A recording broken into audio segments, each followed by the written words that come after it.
What it do, YouTube? Is Coffee tapping back in with another one, talking some NFL with y'all. I'm a bit under the weather. I don't know if y'all can hear it in my voice. Everyone, make sure you're, getting plenty of vitamin C, a lot of fluids or whatever, because there's something going around. And being sick, having a cold or flu is no way to bring in the new year. I'm sure, like me, a lot of individuals, you know what I'm saying, got a lot of ish to do with the new year on the horizon. So take care of yourself. But people, we're over here on RG3's page. RG3's become quite the sports broadcaster these days, and there's a narrative out there. Let me know if y'all think this is for real or not, right? That RG3 never would have become the sports broadcaster if he had continued to pursue the legal action against the league in which he was. And then basically that they said, yo, we'll get you this deal to become a big time broadcaster or whatever. He likes to deliver all these hot takes and everything. That all that was done behind the scenes to derail his suit. I don't know. Do you think it's true or not? Tap in. But anyways, people, what he's talking about here, he says, I wanted Jaden Daniels to break my rookie rushing record because I'm not about rooting against the next generation. He earned it, all caps. He is the future in all caps. Some of these old heads need to stop drinking all that haterade and lift up these young guys instead of tearing them down. So you heard that. That's, again, a pretty brash take right there, saying these old heads drinking that haterade, they're on that bullish, you know what I'm saying? These young dudes are earning it. And, because there's a lot of narratives. And what do you guys think about that? Do you think some individuals are just flat out rooting against the next gen, right? Because they don't want to see what they did surpassed?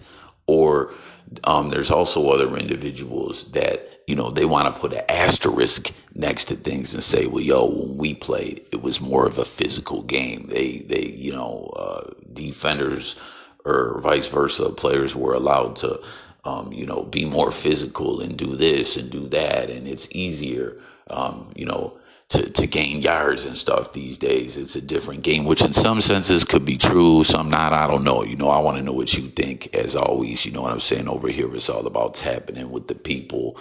Let's coffee talk it up and debate it. But you see, he had some flat out words. He said, these old heads, these bitter old bastards drinking that haterade, Then he also put this up too. I just want to read this one. Jaden Daniels has taken Washington, D.C. to levels of excitement we haven't seen in quite some time. He has taken the NFL by storm, taken the NFL Rookie of the Year award, taken Washington to the playoffs, and brought joy to the fans who deserve it the most. After years of inadequacy, Washington is in good hands. Bravo, JD5. Bravo, at Josh Harris. Bravo, Adam Peters. Bravo, Dan Quinn. Bravo, Cliff Kingsbury. Thank you for building a growth environment for a young QB develop, flourish, and lead. So nothing but, bravos and good job. And, you brought Washington back. And Jaden did break RG3's record. And you guys remember that RG3's rookie season took Washington to the playoffs, man. And, we know the way it went with RG3 after that, man. His career was shortened and, just basically decimated by injuries and whatnot. You know what I mean? But with all that being said, again, back to this initial statement here, but comment with your thoughts about Washington and Jaden. And we seeing them go out there last night and get their 11th win. Watch my previous video. We cover it a lot on that one. Again, make sure to subscribe if you're new. We cover a lot of different topics over here. But to me, it really feels like he's directing these comments at someone. That brings us to Eric Dickerson, right? Who's his record is up in the air, Could it get broken? Will Saquon Barkley make NFL history and break Dickerson's record? Now, What I was talking about with asterisks too about the way that the game is different. Obviously, back when Dickerson was playing, it was a 14 game season. You know what I'm saying? OJ Simpson was the first to pass the 2K mark in a 14 game season, but we know Dickerson is the one that has had that record that's been cemented for a very, very long time. And Saquon Barkley, I think, is just 100 yards shy. And I'm personally thinking RG3 is throwing shots at Dickerson. As you see, it says Eric Dickerson absolutely doesn't want Saquon Barkley to break his NFL record. Now, remember what RG3 just said. He wanted to see it happen. He's not rooting against the next gen. He's not some bitter old head drinking ice cold haterade, right? Some former NFL players are happy to see their records get broken by players from the new generation. Boom, you see the words that they're using right there coincides directly with what we're talking about RG3. Eric Dickerson is not the same mindset. With Philadelphia Eagles running back Saquon Barkley on the cusp of breaking his single season rushing yards record, Dickerson doubled down on wanting his record to stand. He said, absolutely not, Dickerson said per USA Today's Jared Bell. Quote, that doesn't even make sense. Like I told the guy earlier, I don't want nobody to break my record. He even said if he breaks it, he doesn't want anybody to break his. I get it. So Dickerson's saying Saquon's already on the same ish that I'm on, and he hasn't even done it yet. You know what I mean? We want to be the best, us running backs. You know, like it's you want to achieve greatness, and you know you want to sit back and be the man, so to speak. Dickerson had a similar statement when asked about the record earlier this month. So here's the similar statement. Quote, I don't think he'll break it, but if he breaks it, he breaks it. That was what Dickerson told to the LA Times. Do I want him to break it? Absolutely not. I don't pull no punches on that, but I'm not whining about it. He has 17 games to do it. Hey, football is football. That's the way I look at it. If he's fortunate to get over 2,000 yards and gets the record, it's a great record to have. Dickerson set the record for the most rushing yards in a single season in '84 when he amassed 2,105 yards for the LA Rams. Barkley has collected 2,005, so he's exactly 100 yards back on the nose. How many did CJ2K get? I'm trying to remember, y'all. Barkley has collected 2,005 rushing yards and has one game remaining to pass Dickerson's mark. So you see that final game is against divisional rival Giants. And it's so wild with the playoffs. You know, obviously the teams definitely take into consideration single season marks that players are shooting for. You know, sometimes not in Saquon Barkley's situation, but in other situation, there's you know, milestones that players have to hit for pay incentives and stuff like that. And we've actually seen in the past where teams took players out to not hit those milestones. You know.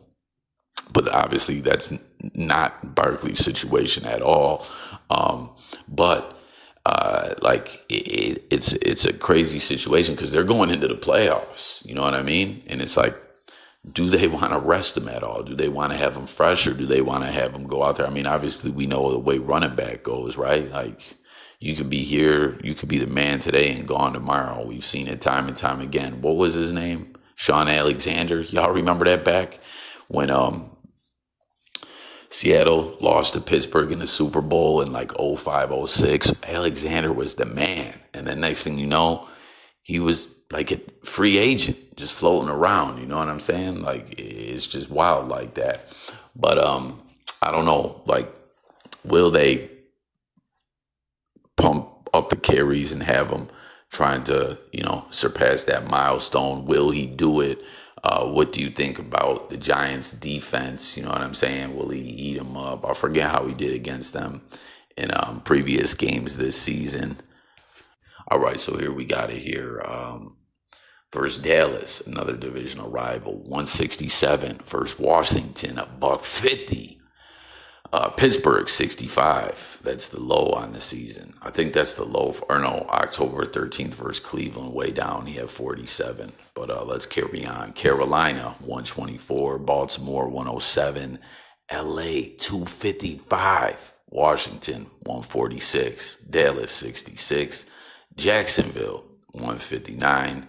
Cincy 108. The Giants 176. So that's what he put up against the Giants in their first matchup as divisional rivals. So he definitely eclipsed that 100-yard mark in that game. Can he do it again? Will he do it again? Will they want to rest him up at all? I mean, I know the team wants to see him make history. I don't know. I'm just intrigued to hear everyone's thoughts on all this. Then the season low, 47 versus Cleveland, Tampa Bay 84, New Orleans 147, ATL 95, Green Bay 109, which brings them to 345 carries on the season so far for 2,005 yards. What's that averaging? 5.8 a carry and 13 TDs and 33 receptions. So. And look, what's his best season prior to this was 1,312 and 22. Obviously, he's with the Giants every other season. That's the squad he's been with.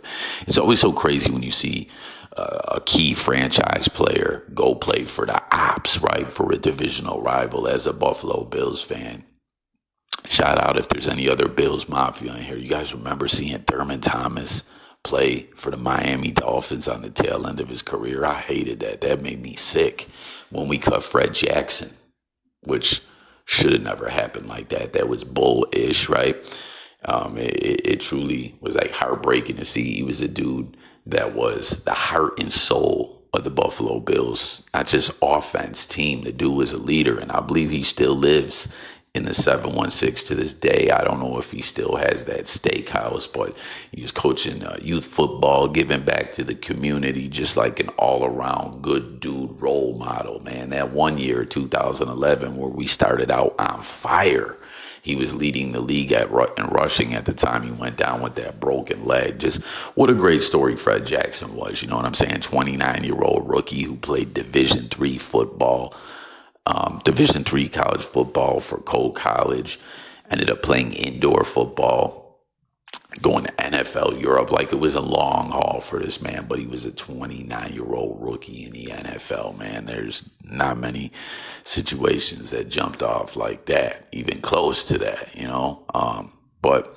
he got the big extension, bought his mom a house, talked about it on the news and all that. And then that one season, I believe, when Rex Ryan took the team over, he started out hurt during the preseason, and he was used sparsely. I think he had a couple carries in like the finals preseason game or whatever, and they're like, oh no, Freddie's good, and then they cut him.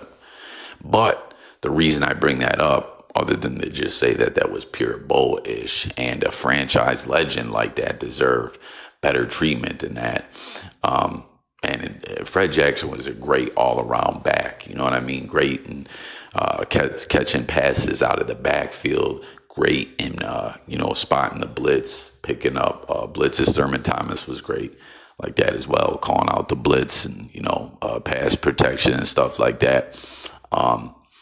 Like in a testament to what a great all-around running back he was. When he got cut, two teams came a knocking, right? And one of them was Satan. That's what, as a Bills fan, I always call the New England Patriots. You know what I'm saying? I give them their props, what they did with the dynasty and all that, but they're like Satan to me as a Bills fan. And Bill Belichick was a guy that was always high on his scouting of Fred Jackson. And we know that was part of the Patriot way is, picking up veteran players. Just paying attention to the waiver wire and transactions and stuff like that. Jackson didn't have to clear waivers in that situation, but he wanted Fred Jackson to come to New England. You know what I'm saying? That just shows you the kind of talent he has. Belichick was a coach's coach. He paid attention to all that ish. And you know what I'm saying? But he didn't go there. He said, fuck that, and went to Seattle and reunited with his bro, Marshawn Lynch. And he had the Incredible Hulk car. I think they got into a little crash, drag race, and a little something, man. Thank God no one was hurt. But I don't know. I'm getting a bit offhand, as I tend to do, man. You know, I'm a Bills fan, and we're in prime position to win this Super Bowl. Everyone, hit the comments with your thoughts about the Bills and, you know, this postseason and everything. But yeah, man. Getting back to what we're talking about here with Saquon Barkley, RG3, you know, he's saying, listen, I'm not drinking the haterade like these bitter old heads. You know, I'm rooting for the next gen. What do you guys think about that? Do you think he clearly was taking shots at Dickerson? I mean, to me, I believe there's no other way to see it. I think that's what it is. You know, I'm not trying to stir the pot with narratives. I think that is 100% on point. But let's discuss it all in the comments. Subscribe. Thank you for watching. It's Jay Coffee talking music, news, sports, current events, life, and much more. Peace and God bless. And again, y'all, get that, drink plenty of water, Gatorade, vitamin C. I'm out of here. Peace.